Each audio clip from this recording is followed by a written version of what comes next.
Hello everybody, this is first lesson of Beginner's Russian, and we're going to be starting today with the alphabet. Now there are 33 characters in the Russian alphabet, 2 of which don't make any sound, so really there are 31 letters and 2 characters that modify other letters.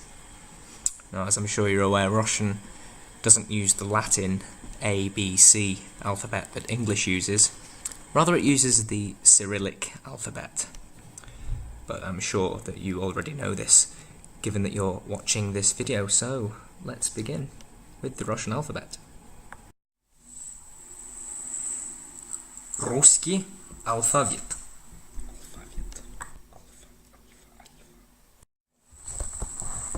So, let's begin with the first letter of the Russian alphabet, A.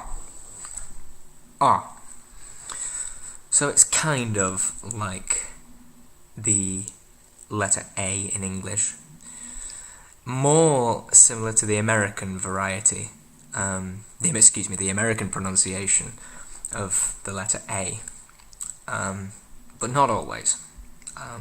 It's certainly not the English or my variety, Northern English, A. It's A.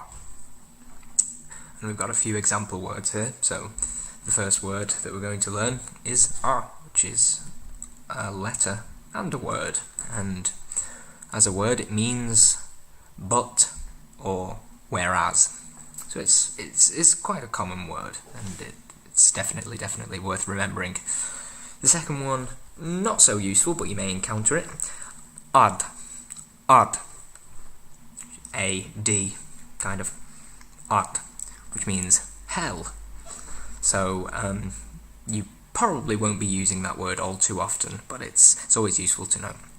An interesting fact about words that begin with the letter A in Russian, they are, apart from the word A, and there are possibly a few other examples, but I can't think of any off the top of my head at the moment.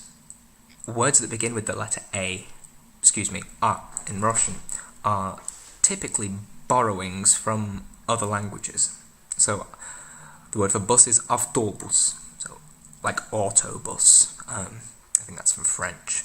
And apocalypsis, which is apocalypse, which is quite obviously from Greek. So words that begin with the letter A typically aren't natural Russian words from a Slavic root.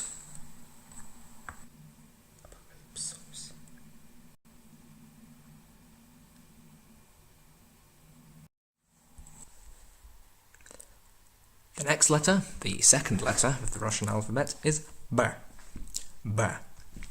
So it's kind of like, it's very similar to the English B. B. B. So a couple of examples we have down here. Boy. Boy, which is a battle or a fight. Archaic. It can mean war in some situations, but not always. And a more common word that you'll encounter a lot more often, and you may need to use it when speaking Russian, is brat. Brat, which is brother. Brat. The next letter is V. V, which is very similar to the English letter V. So we have a couple of examples down here. Another letter that is also a word, V, V, which means in or into, depending on the situation. It can mean many things, really, but most of all it means in or into. The next word would be vor, vor, which is a thief. Hopefully you don't encounter any of those if you ever decide to go to Russia. And another word is volk, volk, which is a wolf. And similarly, I hope you don't encounter any of those in Russia, in either. The next letter is D. D. It's very similar to the English letter D. And some examples of a word that's very common, it's very useful to know. Da. Da. Which means yes. We have the next word here, ded. Ded. Which means grandfather, or it can be used as grandfather, a person, your mother or father's father, but it can also mean an old person, an elderly gentleman. The Russian version of Father Christmas, or Santa Claus, depending on where you're from, is Ded Moroz, which is Grandfather Frost, which is very nice. And the third word that we have here is dvyer. Dvyer, which means door.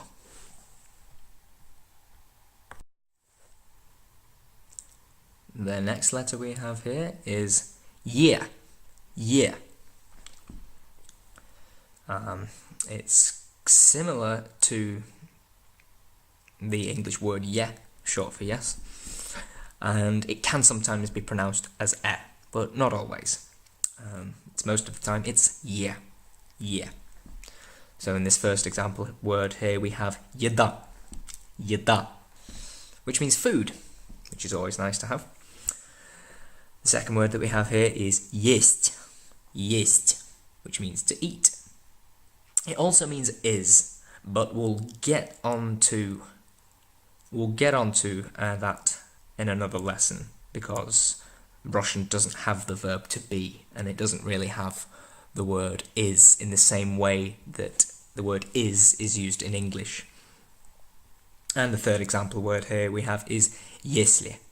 Если, which means if. Now this letter is very similar to the one before, or at least it looks it, apart from it's got two little dots on top of it. Now, an annoying thing about Russian is it's often, both in typed Russian and written Russian, it's written the same as yeah, without the dots. So you often have to know whether or not it's yeah or your. This sound is your. Now, it's not that common a letter, to be honest, and it does depend. There is an element of just having to remember which words are yeah, which words are your, but it comes with practice. As I say, it's not a very common letter, but here's a few words. The first word is yorsh, which is a hedgehog. The second word is yolka, which is a fir tree, a pine tree, a Christmas tree, anything like that. And the third word here, it's a combination of both ye and your, ye-your, which means her, the pronoun. So that's a very common word, ye-your. Oh, this letter is zh. And it's very similar. In fact, I would say it's the same as the S in the word pleasure. Zh. So in the example words here, we have жена, which is wife. The second example word, we have жить, which means to live. And the third word here, it's a word and it's also a sentence in its own right, жаль, which means a shame, or as a sentence it can mean that's a shame or what a shame.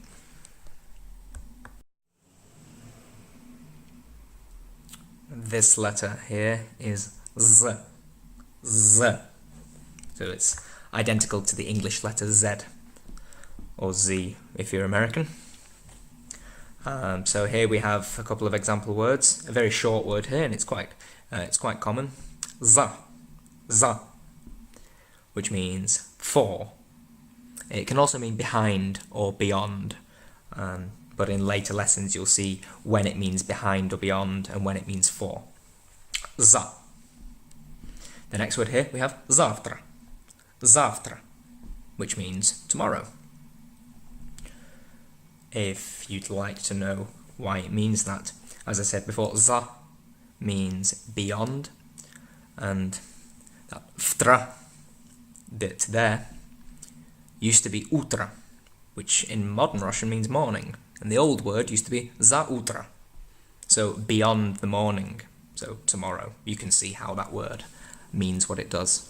But it's easier it's really easy to just remember that zavtra is tomorrow. And the third example here we have the word zloy,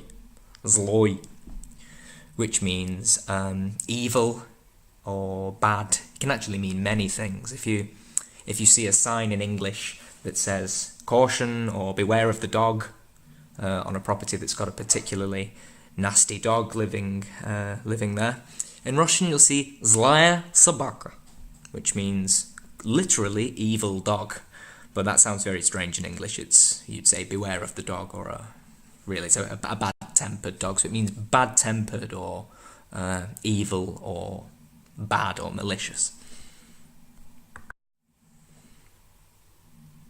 This letter here may look like a backwards N. So to those of you who are starting Russian from scratch and don't have any knowledge of Russian at all, it's very easy to read this letter as N, but we have to remember that it's not N, it's E. So it's your mouth has to be quite wide when you're saying this letter. Otherwise, you'll be very close to saying another letter which comes later on in the alphabet. So E. An example word here is this letter is also a word E. And the word I means and. The second example word here, also a very common word that you'll need to use, is ili, which means or. And the third word here is ikra, which means caviar, which, I've included that on the list because it's more common in Russia than you think. In the UK at least, I'm not too sure about the US, but caviar is associated with high society, given that it's quite an expensive foodstuff. In Russia, it's quite common.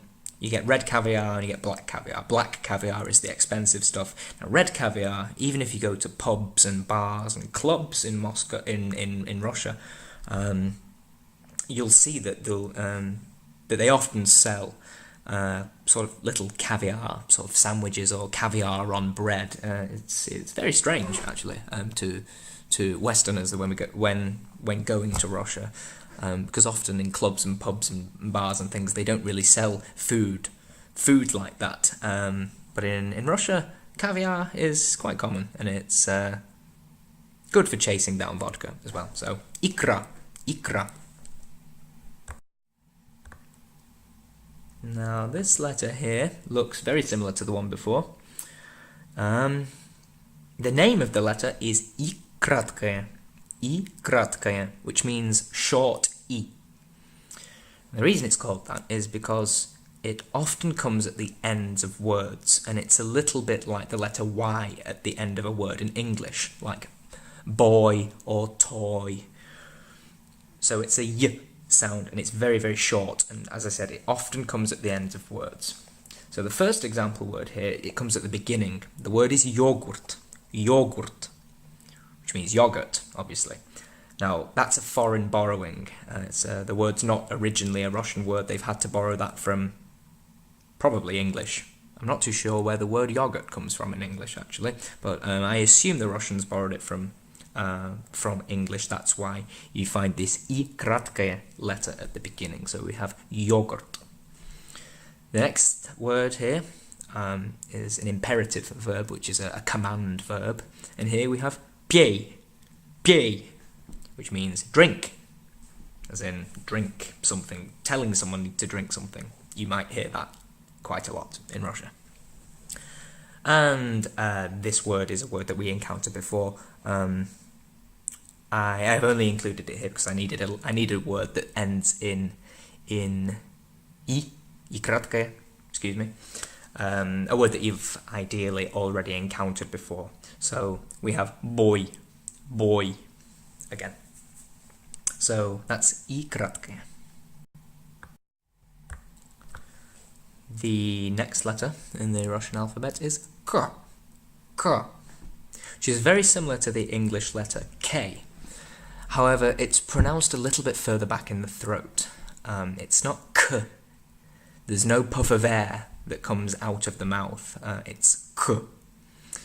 You can practice doing this by putting a piece of paper on the back of your hand. Say the English letter K. K. And you'll notice that the piece of paper flies off your hand. Like a little ball of paper, I mean. Now if you say the Russian K, K, there's no puff of air that comes out of your mouth, so the piece of paper will stay still. That's an ideal way of practicing, or at least that's how my teacher, all these years ago, taught me how to pronounce letter K. So here we have a very, very common word in the first example word. We have kak, kak, which means how. The question word how. Second word is Kreml, Kreml, Kreml, which means Kremlin, as in Moscow Kremlin.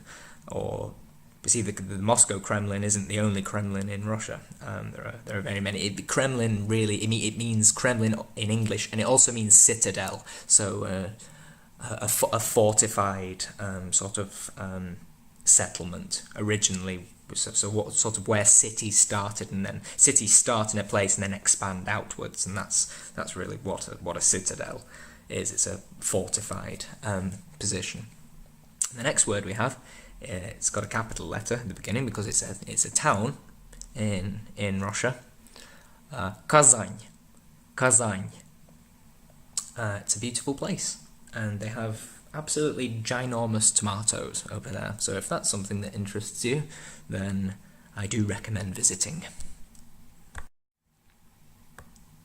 Now this letter here is L, L, which is very similar to the English letter L, but it's a little bit further back in the throat. It's not as soft as English L, L, L.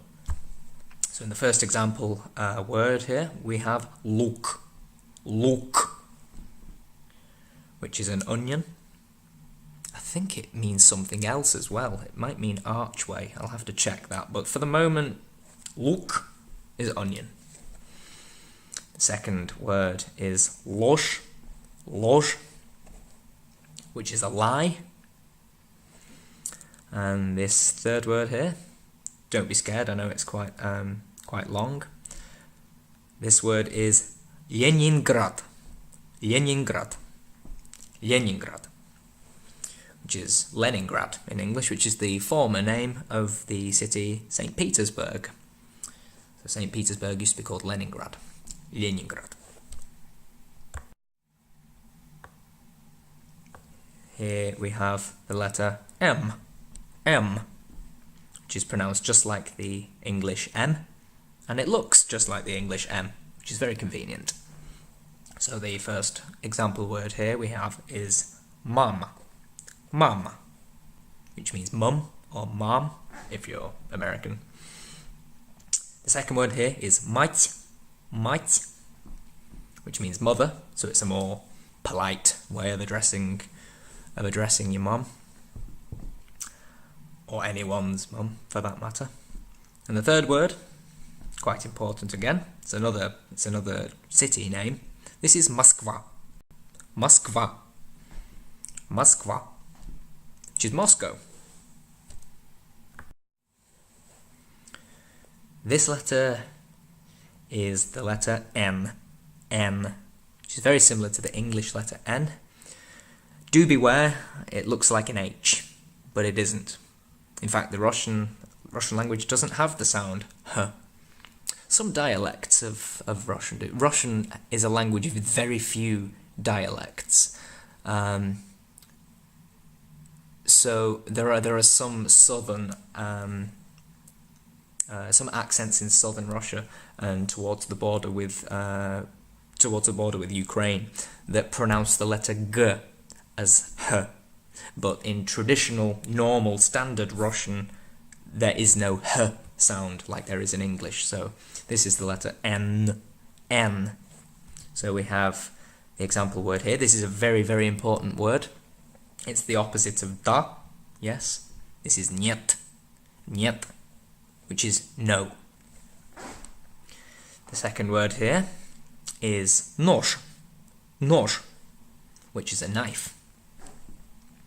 And the second word here, it's another place name, and I've only included it because both parts of the word both begin with N, and I know it's quite long and you haven't encountered all of these letters yet, but you will do. This is Nizhny Novgorod, Nizhny Novgorod, which is English Nizhny Novgorod. I don't think we can really translate it properly. Lower Novgorod, perhaps, but Nizhny Novgorod. Nizhny Novgorod. This letter is or, which is kind of like the English letter O, but in English it's what we call a diphthong. So there are two sounds in one letter almost. So when we say O, we almost have O and W put together, O. In Russian, it's not a diphthong. It's just or. You don't pronounce a W or a W sound at the end of it. So or. Now, this letter can change its pronunciation depending on whether it's stressed or unstressed. And we'll see in these example words down here. So it's this letter is also a word in its own right. Or means about. This second word here, the first letter or is unstressed, and the last letter or is stressed. So an unstressed or is pronounced a. So this word is okno, okno, okno, and that means window. This word here, the next word, the third word in, is отец, отец. So it's not отец, because the O isn't stressed, the Y is stressed. So отец, and that means father. And this fourth word here, it's one syllable, so in its own right, the or has to be stressed. There's no other. A monosyllabic word can only have one stress. So this word is что, что, что, which means what. This letter here is p, p. This is similar to k, where in English there is a puff of air after you say the letter p, p, p, p. There's a blast of air that comes out of your mouth, whereas in Russian it's p, p. There's no air comes out of your mouth, so it's not an aspirated letter. So this first example word is papa, papa, which means dad or daddy, or any shortening of the word father, a more friendly way of addressing your dad or someone else's dad. The second word is very important, probably the most important word that you'll need to know on this from this video is piva, piva, piva, and that means beer. Like I said, very important word.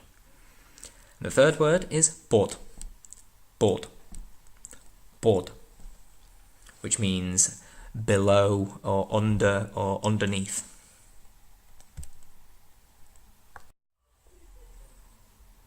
The next letter in the alphabet is R, R, or R.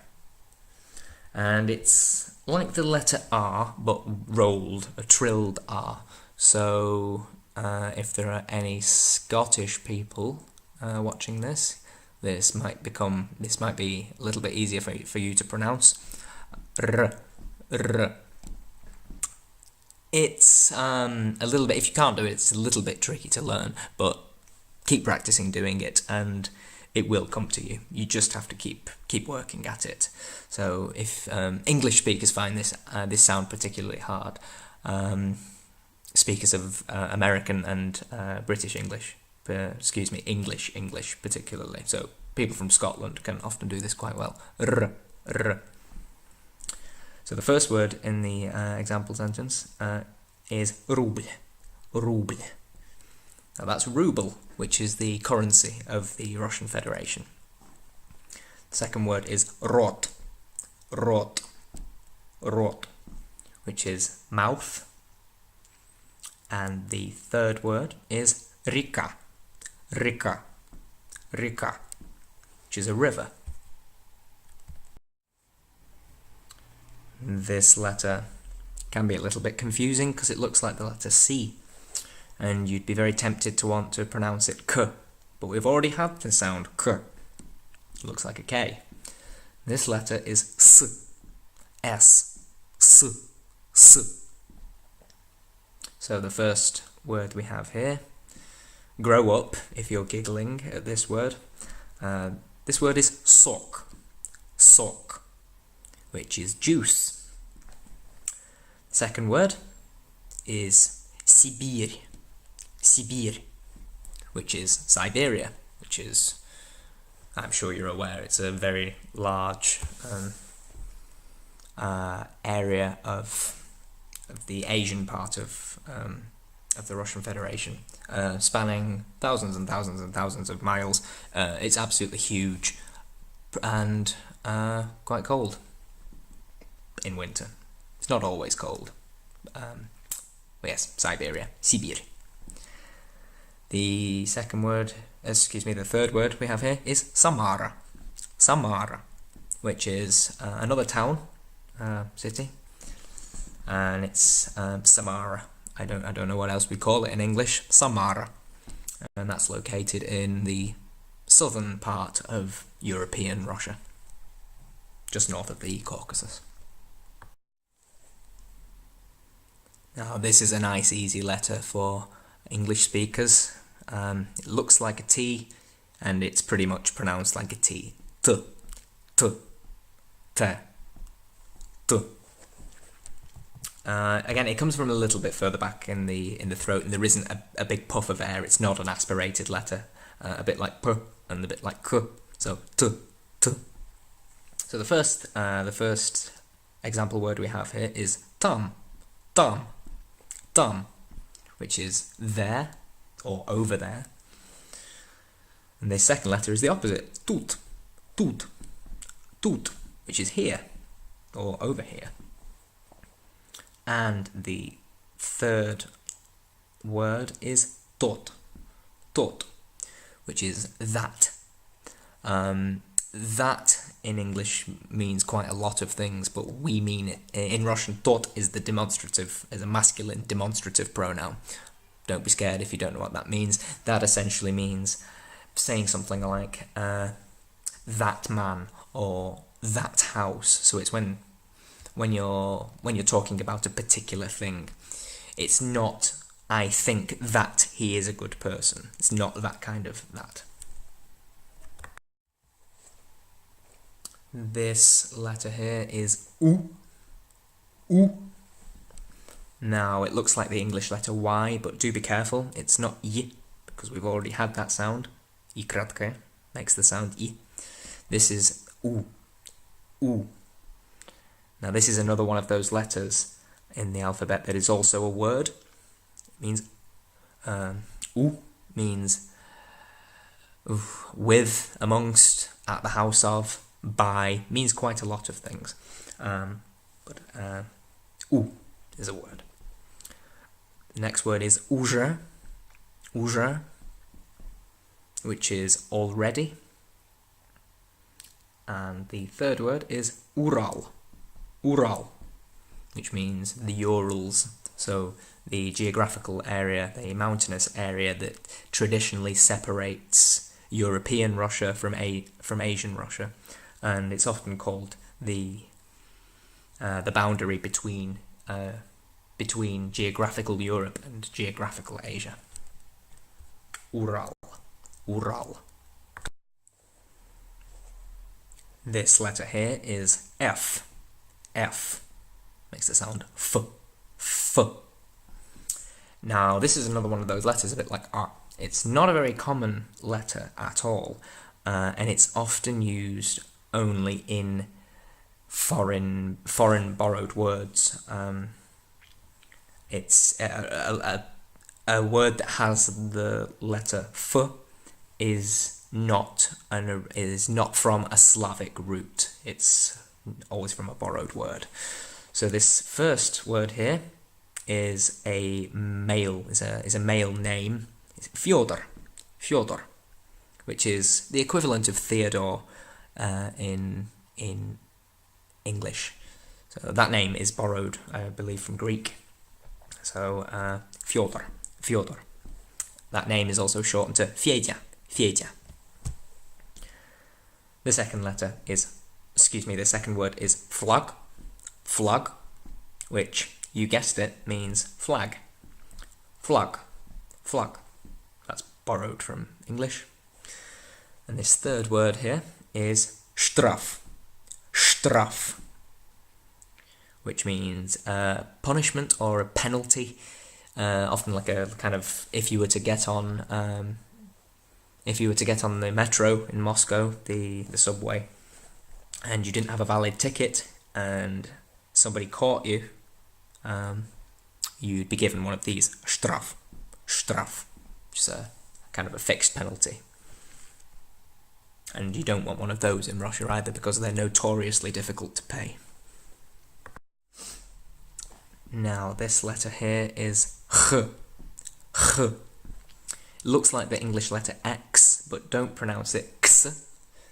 That letter, there is no letter for x in Russian. They just use k and s together. So this letter is ch. Again, you might find this a little bit easier to pronounce if you're Scottish. It's like the ch in Scottish, loch. Ch. So this first word, it's not really a word, it's more of a onomatopoeic sort of expression of surprise or shock or pain, perhaps. Ah. So that means, well, it's just a sound, it's not really a proper word in itself. This second word that we have here is chor. Again, if you're giggling at this word, then I pity you. Chor means a choir. And this third word here, хорошо, it means good or well. So it's a very, very, very, very, very common word indeed in Russian. Хорошо. Now here we can see three O's, two of which are unstressed, and the final one is stressed. So we have something that sounds like хорошо, not хорошо. Хорошо. So this letter here is ts, which is like the ts in the word sits. Ts. So this first word that we have here, the first example word, is tsar,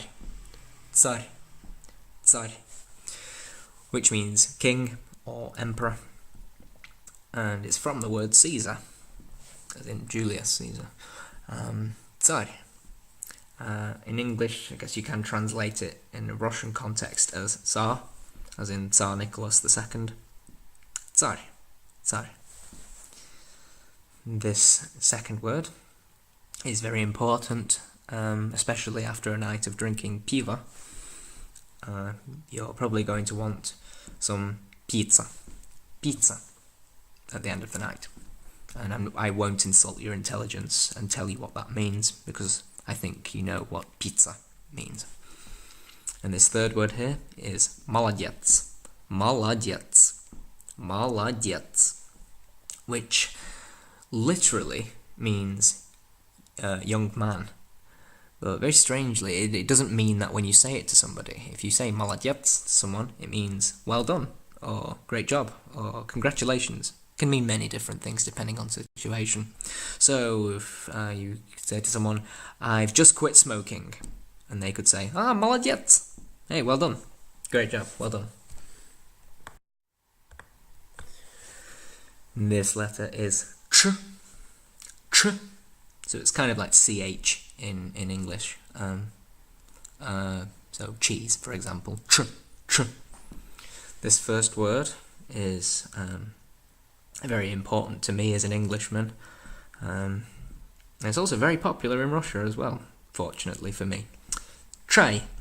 Chai, which means tea. English people, beware. If you were to go to Russia and ask for milk and sugar in your chai, you might be looked at like you're a little bit strange. They don't do that really in Russia. It's normally either flavoured fruit tea or normal tea with a slice of lemon in it. Very, very, very, very rarely do they drink it with milk. Well, some people do. Some people have cottoned on to the English tradition of tea with milk, but it's still not all that common, I don't believe, in Russia. So, chai. Chai. This second word here I have included on this list because it's a very important word. It's a word we've already encountered. But this word, the letter ch isn't pronounced ch, it's pronounced sh. This word is что. Что. You'd think it would be что, что. But if you notice how difficult it is to say что, you take the there's a glottal stop in the middle, which is very, very unnatural in Russian. So, что, which means that. Or, excuse me, it means what, but it does also mean that as well. But for the moment, it's the question word, what. Что? Что. This third word, it means the same as the second word, что. This is чё. Чё, which is a shorter way of saying что. But you see, in the word что, the ch is pronounced as a sh, but in this shortened version, you don't write this word, you only really say it. But I've only included it just for practicing the language. This is the ch is pronounced as ch, so chё, chё. So it's a rude way of saying what. This fourth word here. I hope if you go to Russia you don't need to see one of these on your visit there. Vrach, vrach, vrach. This is a doctor. Now here we have the letter sh, sh. So it's like sh in English, like the word shock or show, sh, sh. So this first word here is shar, shar, which means a ball or a globe. The next word is chocolate, chocolate, which means chocolate, if you couldn't guess that already. And the third word is a word borrowed from English, show, show, show, which is a show, like the kind of, not show as a verb, as in I want to show you my new book, but I went to see a very interesting show last night, or I watched a good TV show last night. Show, show. This is probably the trickiest letter for English people, or English-speaking people, should I say, to pronounce. Sh, sh. So it's like the sh and the ch in fresh cheese, if you say it very quickly. Don't say fresh cheese. Say it quickly and naturally. Fresh cheese. And if you get rid of the FRE and the EESE, you've got sh, sh. So this first word here is shi, shi, which is cabbage soup. They often have it with sour cream. I'm not a fan, particularly, but it is eaten in Russian, in Russia, and you might enjoy it. So try some shi. Add the letter t to the end of shi, and you have shit. Oh, you're not giggling again, are you? Shit is a shield. And this third word, I've included it because it's a word that Russophiles that don't know Russian all seem to know, and I have no idea why. This is tavarish, which means comrade. Sort of a general greeting that people would, something that people would call one another regardless of gender. In the Soviet Union back in the communist days, tavarish, comrade. I haven't actually heard anybody I lived in Russia for a year, and I never heard anybody say tavarish. I never heard anybody address another person as tavarish. I read it in context, and it was all surrounded by in the context of the communist era, the Soviet Union era. I, as a Westerner, I wouldn't go around. I wouldn't go to, if you were to plan a holiday or vacation rather to Russia. I wouldn't go around calling everybody tavarish. To be honest with you, I think people would only use it ironically. So tavarish.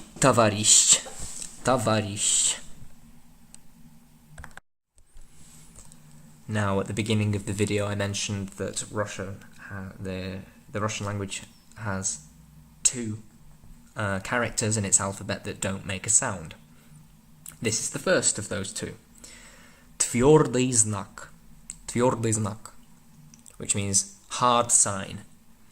Now, this is the rarest Russian letter. It's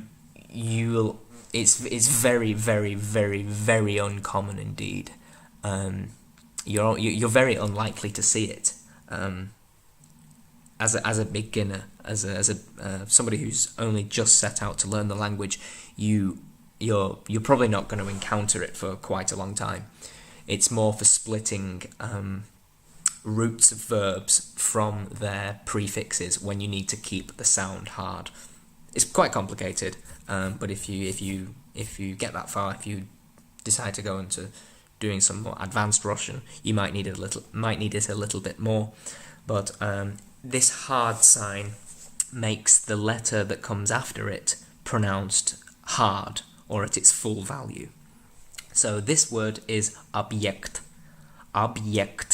which means object. If the hard sign wasn't there, it would be objekt, which sounds very strange. So you need the ye pronounced to its full value, objekt. Just like sh, this is another difficult sound for English speakers to make. This sound is uy. The best way of practicing this letter is just by listening to a native speaker saying it and repeating it again and again and again until it sounds, until you sound like them. Uy. So this first word is, it's very common, it's very important. Быть, which means to be. Now the next three words are also very, very important. They're all pronouns. So the second word is ty, which means you, the familiar version of you if you're talking to one person, a friend, somebody that you know well. Ty. If you know any other languages, it's a bit like du in German. The impolite, the informal way of addressing somebody. Tu in French. Мы is we. It's another pronoun. Мы, we. And this last one here is вы, which means you. It's the polite version of you. So addressing somebody that you don't know very well, or somebody older than you, or of a higher societal rank than you, like your boss, for example. It's also used for addressing more than one person, so it's you polite and you plural. Vous, vous. So to compare it back to German again, it's a bit like Sie, and in French it's vous. Eux, buit, tu, moi, vous. Eux. Keep practicing. This is the second of the two characters that don't have a sound value. This is miękki znak, which means soft sign. This is a lot more common than the hard sign that we encountered before. This is not only very common, it's very important. Now what it does, it alters the value of consonants and it makes them soft. So, for example, we have here brać. Now this doesn't mean brother, it means to take. If we compare the two, brother is brat, and this one is brać. So the soft sign makes t pronounced t. The next word is tsar, which we had before, which means king, emperor, or Tsar. Without the soft sign, it's not a word on its own. Without the soft sign, it would just be a spelling mistake. But if the word didn't have a soft sign, it would be pronounced tsar. So it's a hard r, but we need a soft r. So tsar. This third word here is what I am for you guys. Učitel, which is a teacher. If you didn't have the soft sign at the end, again, it's not a word without the soft sign, it would just be a spelling mistake. We would have učitel, but we need učitel.